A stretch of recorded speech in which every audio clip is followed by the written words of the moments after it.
Welcome back, and as you can see, we have babies in the studio, and probably we are going to talk about positioning and attachment. So, Lydia, you can tell us something about positioning of a child while breastfeeding. Yeah, thank you very much. Positioning and attachment are very important when it comes to breastfeeding. And most women, they say they do not have milk or they have problems simply because they did poor positioning and attachment. When we are talking about a positioning, we are talking about how is the mother holding the baby when breastfeeding. When we are talking about attachment, we are talking about how is the child holding the breast.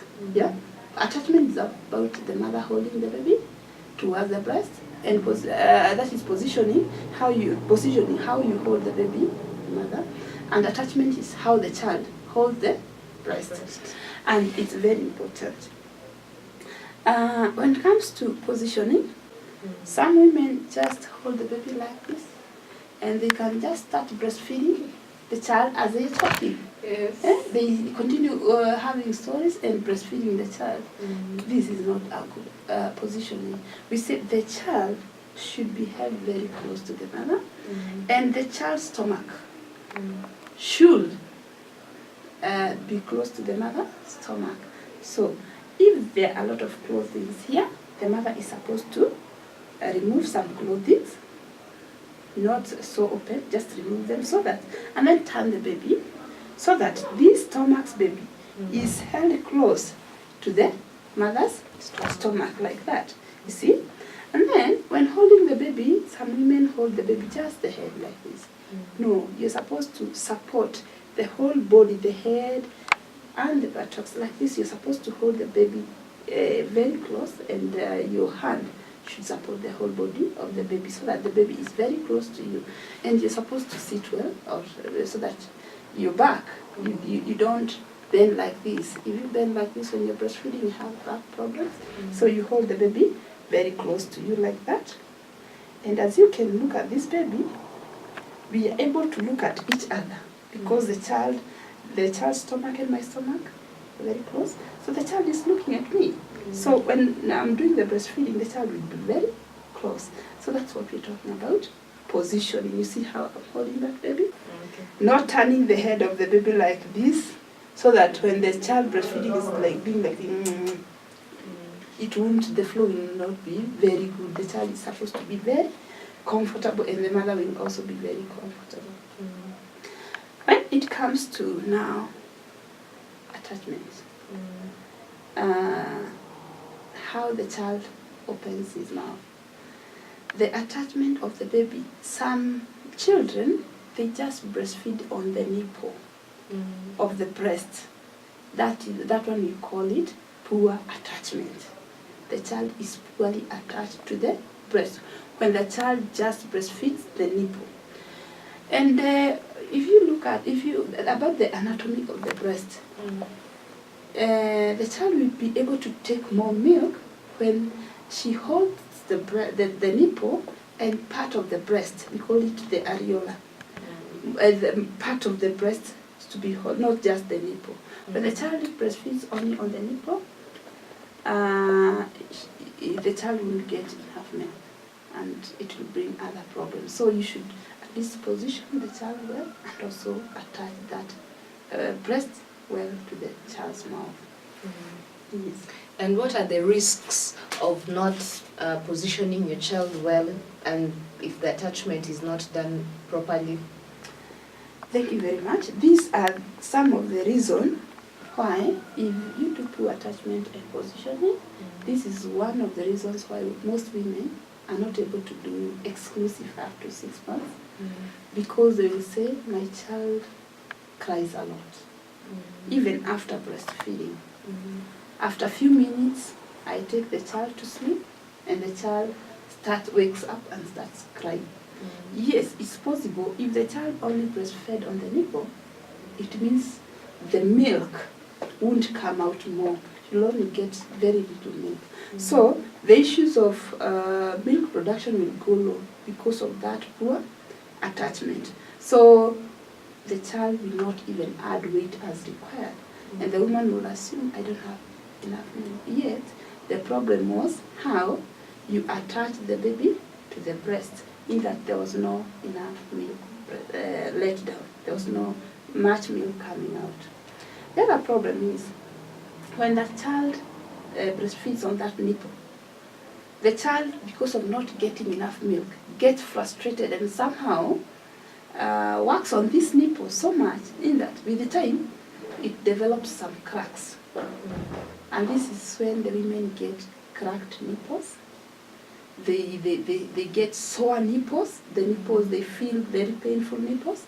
And with time, a woman feels, I don't want this child. I'll rather give this child milk or porridge because it's very painful for me to breastfeed. So it will bring those cracked nipples and sour nipples, and the child will grow well. So positioning and attachment is very, very, very important. Yes. And what happens in the case when a woman has twins? Twins. The woman can still do exclusive breastfeeding. You have enough milk. Remember, the milk comes down just as you breastfeed.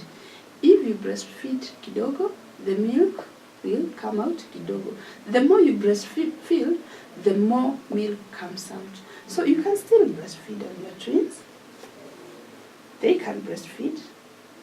You have enough milk for the two. And there are many ways of how you can position these twins. For example, I had that. Those are my twins. Remember, I'm a mother of twins.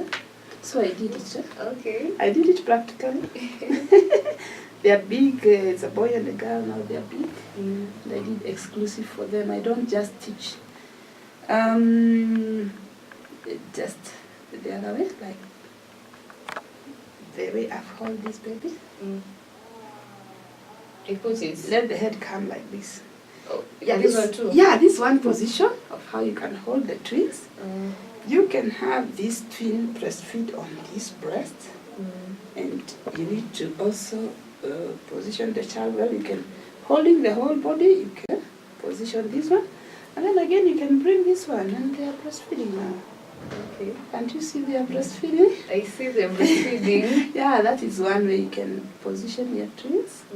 The other way, you can position them like this. Hold them well so that they don't fall down.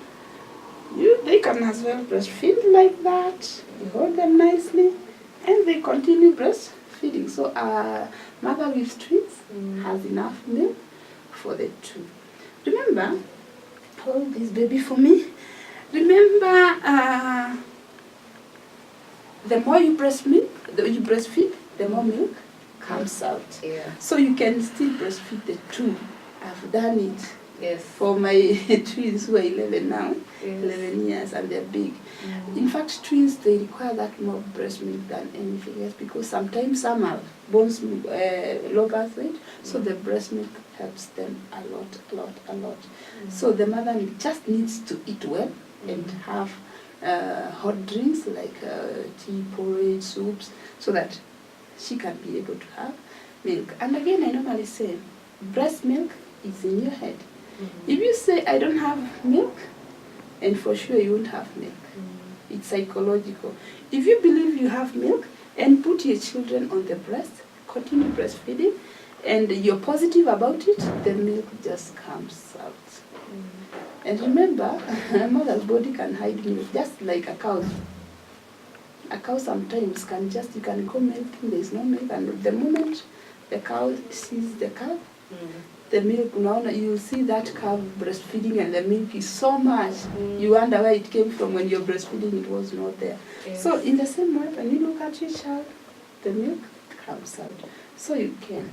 The only challenge is when you have maybe triplets or 4.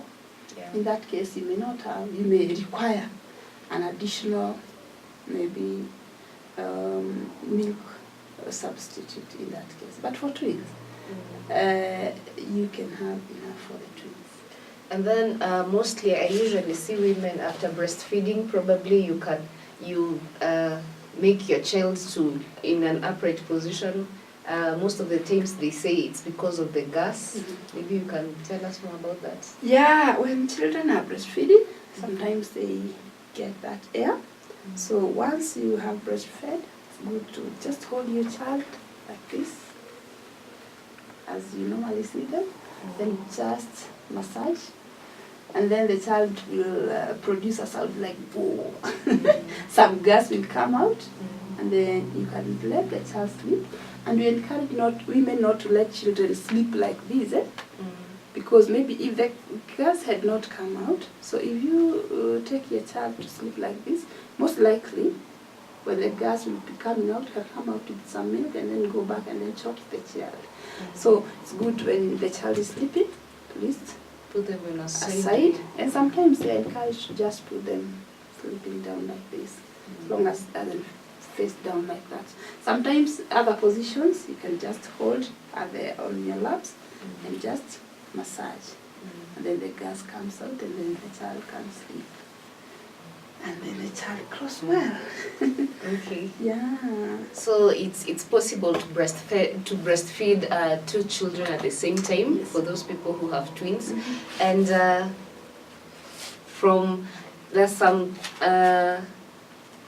there's some myths that are usually associated with breastfeeding, and some of the common myths, maybe you can tell us if it's true or it's not true. From way back, you can hear women saying that there are some rules that a mother should eat or drink certain food while breastfeeding. Is it true, or you can just eat what you want, or there's some specific food you're supposed to eat, or some specific drinks you're supposed to take while breastfeeding? Okay, thank you very much. In some cultures, they talk of, like in Kikuland, they talk of jahe, a porridge, but ideally, a breastfeeding mother is a special case, because she has that extra thing she's doing. She's producing some milk for that child. So what should happen? Ideally, let the mother take a balanced diet. However, should add more fluids in her diet and maybe eat a little bit extra, because she's also breastfeeding. So the idea is to have a balanced diet. No type of food that a woman cannot eat. If it's just good food, but let it be balanced. We're talking of fruits, vegetables, protein, carbohydrates, let her have porridge, soups, tea, yeah, so that she's able to get more milk for her child, yes. And then another myth is that ill mothers should not breastfeed. Yeah, that's a myth, and we call them misconception. A sick mother can still continue breastfeeding her child, unless it's something that she has opted not to, but a sick mother should breastfeed, unless it's a HIV positive mother who has decided not to. Remember, when you're HIV positive, there are two options. You can either do exclusive breastfeeding or replacement feeding, depending on something we call the AFAS criteria. We want to see whether you can afford, it's feasible for you, you can sustain the issues of alternative breastfeeding. So if it's just any other illness, and you can still continue breastfeeding unless you're in a coma and you cannot be. But just having malaria does not mean you can breastfeed. You can still breastfeed your child. And then some people also say that mothers who are pregnant should not breastfeed. Well, this is a misconception also. It's not true. And for sure, having worked in a hospital setup, I'm seeing this as a big problem. Pregnant women are, I've seen in our wards where we admit malnourished children. You see a pregnant mother admitted with a malnourished kid.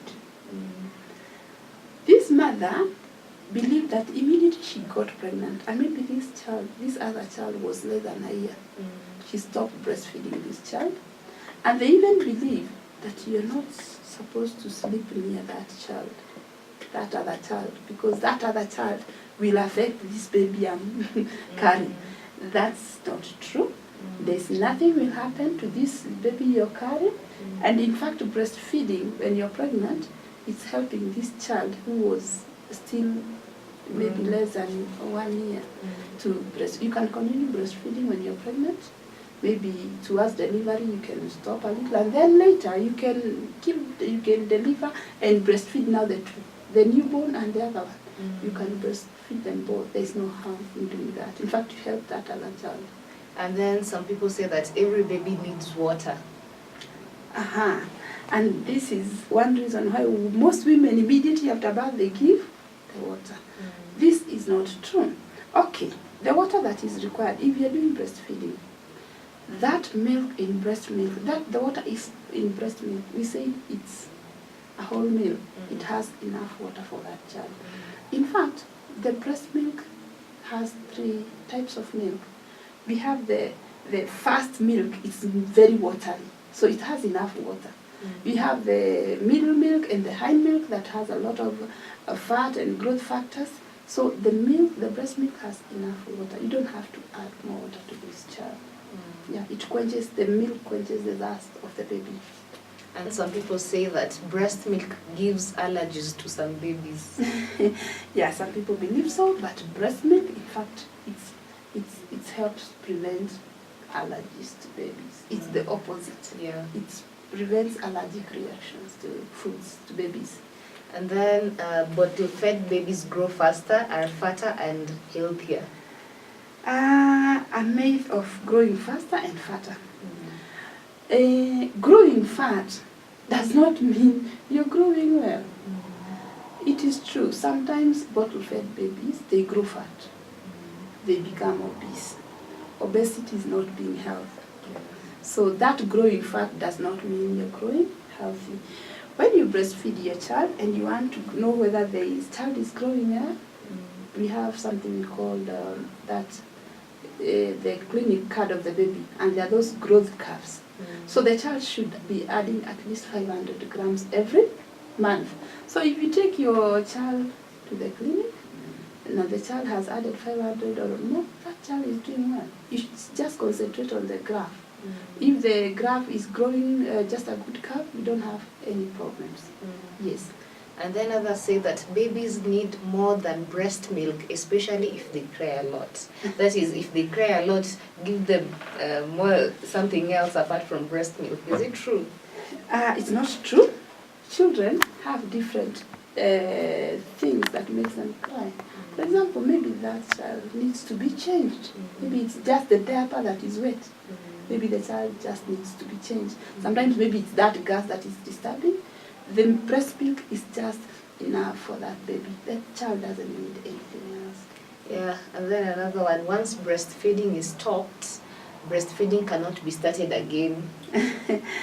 No, you can always restart breastfeeding.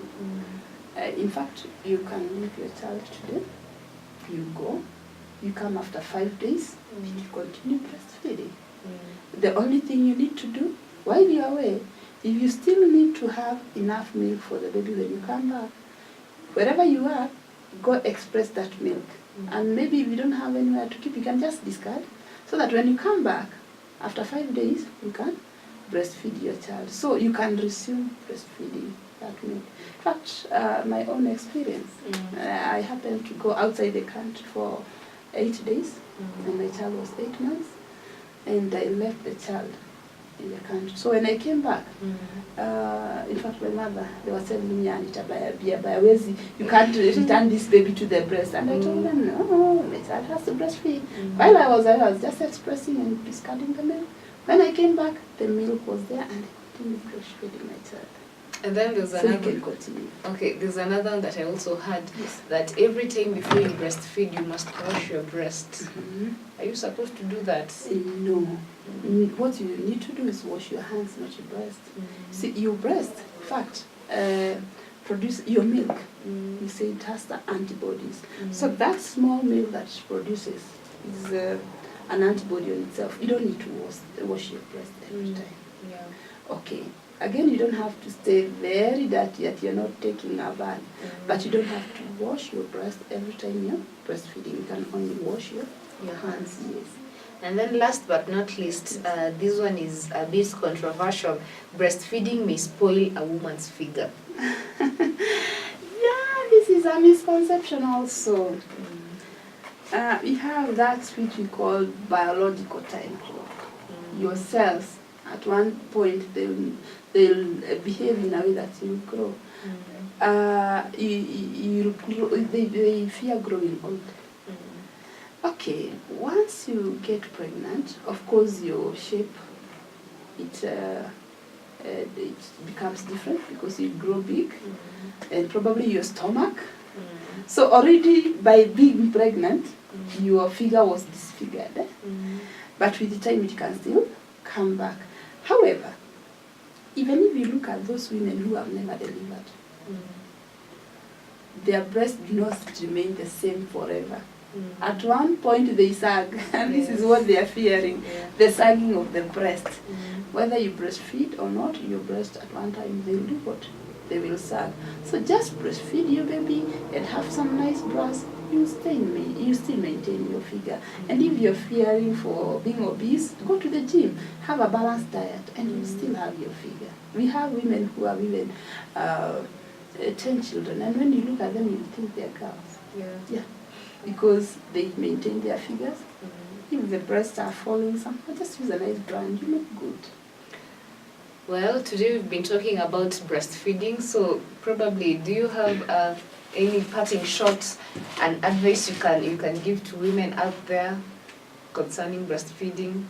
Yeah, my parting shot, let's breastfeed our children exclusively up to 6 months and continue up to 2 years with other foods, so that you have bright children and children who love their parents because of that bonding, and they grow to healthy children and healthy adults, and so we'll have a healthy nation. Yeah. Breastfeeding, it has been an exciting episode, and out there, women, let's breastfeed our children. We have heard of the misconceptions. They are not true. You can still breastfeed and stay in shape. And until next time, be well.